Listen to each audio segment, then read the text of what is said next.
I was 8 years old. It was the end of summer, and I was at elementary school. It was time of recess. All the kids were playing around, running around. I couldn't join them. I couldn't connect with them. I ended up sitting alone in the corner. Other days, I would go hide in the library of the school. One day, in between those books, I felt some eyes looking at me. And I saw this man on a record cover.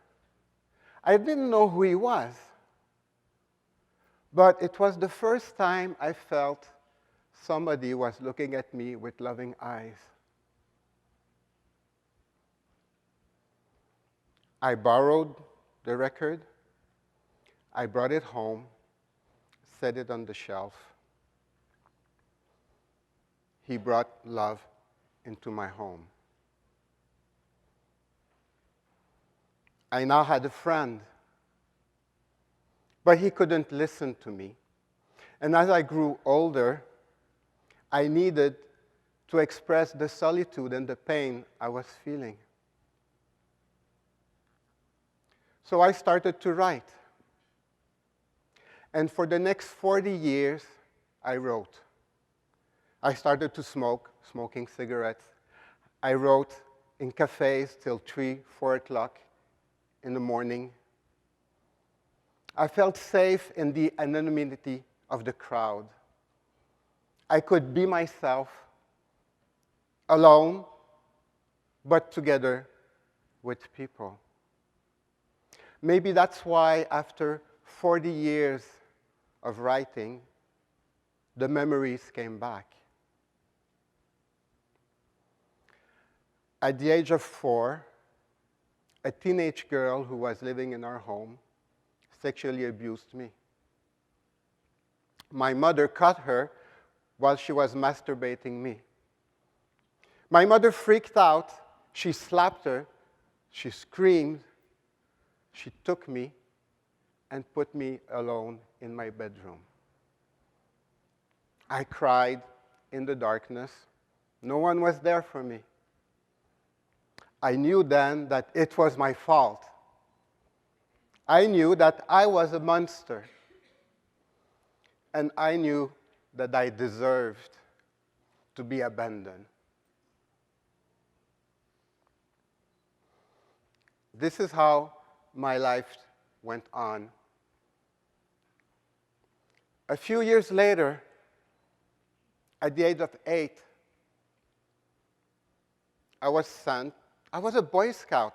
I had no memories of ever being a Boy Scout. An all-boys Boy Scout.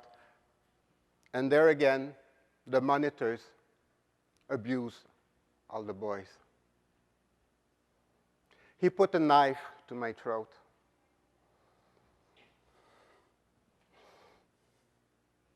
And threatened me that I would die if I would ever speak about this.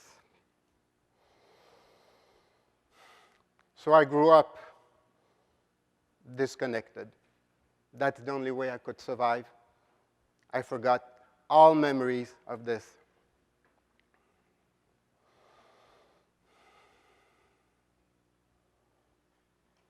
Luckily, there was this little flame, this little flicker. And this little flicker one day told me to join Patch Adams in Guatemala. Now, I was scared. I went to see a therapist because this flame was keeping pushing me. I told her, I'm afraid of flying. I don't speak Spanish. I've never been a clown in my life. Guy,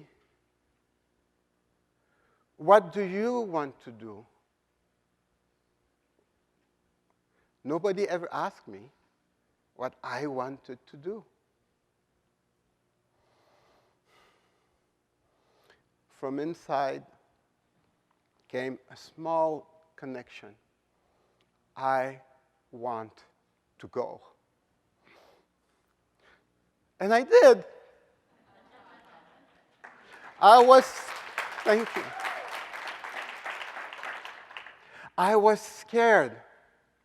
I was with a group of people, but getting connected brought me that first hope. On our first outing, we went to an orphanage with more than 200 kids running around, jumping, and out of these 200 kids came this little angel, your Billy. I don't know why. She adopted me. She spent the whole morning with me. I don't speak Spanish, so I just did patty cake, patty cake, patty cake. I sang Wishing Upon a Star. She helped me give out stickers and balloons to the other kids. Look at her. Ding, ding, ding, ding, ding, ding. It was lunchtime. We had to go separate ways. She clung to me, and she started to cry. She didn't want to go.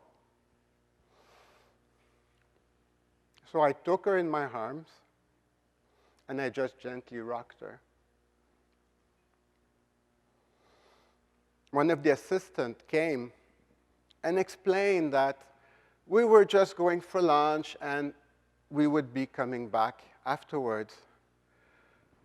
She dried her tears, I let her down, and she just walked slowly. Bye, your belly.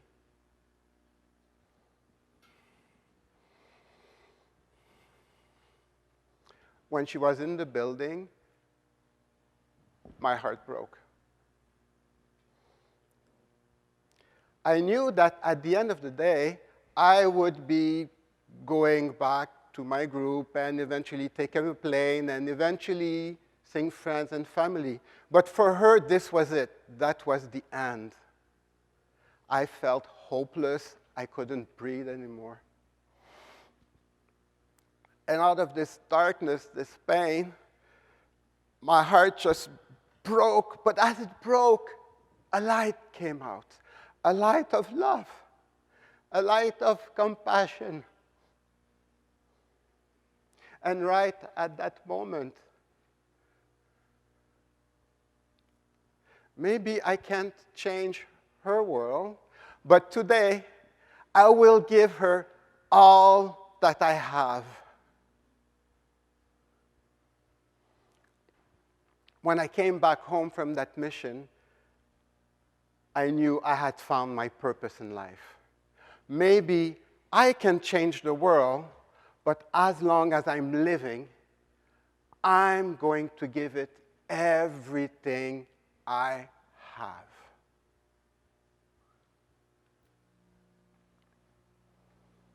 In Russia, I met this young boy, Ilya.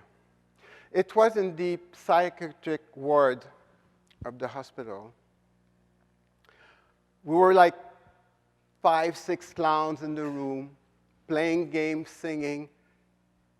He wasn't moving.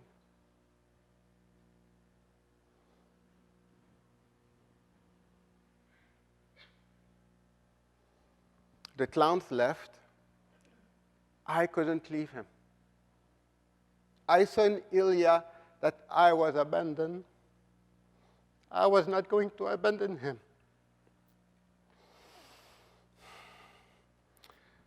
So I sat beside him. I took my ukulele and tried to sing some songs to him. He still didn't react.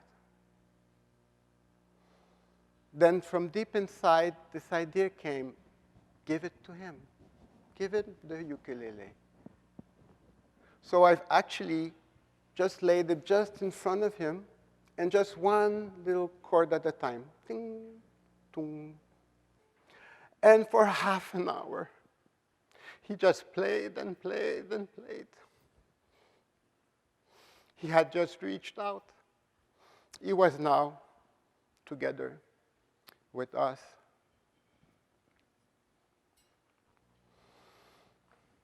in India,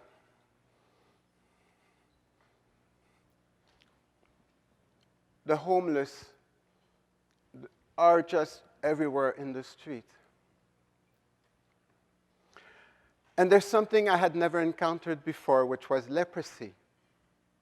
Now, they told us leprosy is not contagious. They don't know exactly what it is, but it's not contagious. So, because it was such emotionally demanding clowning with these people, we had days off. And in one of the days off, I was walking around with one of my clown friends, and there was this woman begging in a staircase in an overpass over the highway. We could see the blood was covering her bandages and a few fingers and toes missing. People weren't stopping by, looking away. We stopped. How are you doing? Universal language of love. You don't need to understand the words. So we went to the market. We bought water. We bought fruits. We brought flowers. And we made her a garland. And we came back and we sat with her,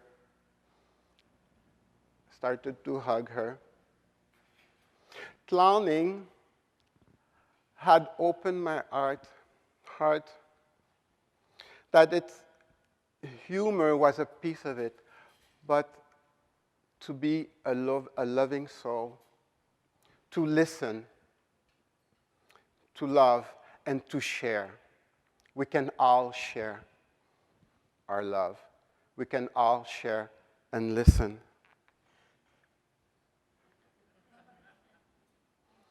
When I was 8 years old, in school, I sat in the corner and I hid in the library. 3 years ago, I couldn't keep the kids away from me. Humor had transformed my life. Humor had healed my life. Writing this presentation for you, this is the first time I'm doing this, has been a challenge because speaking about what happened to me meant that I would be killed.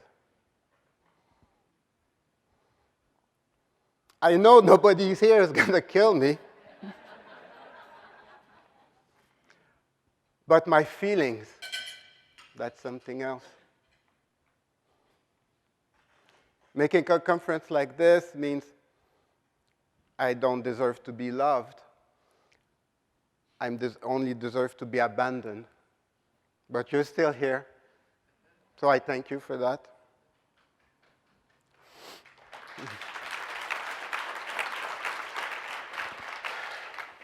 And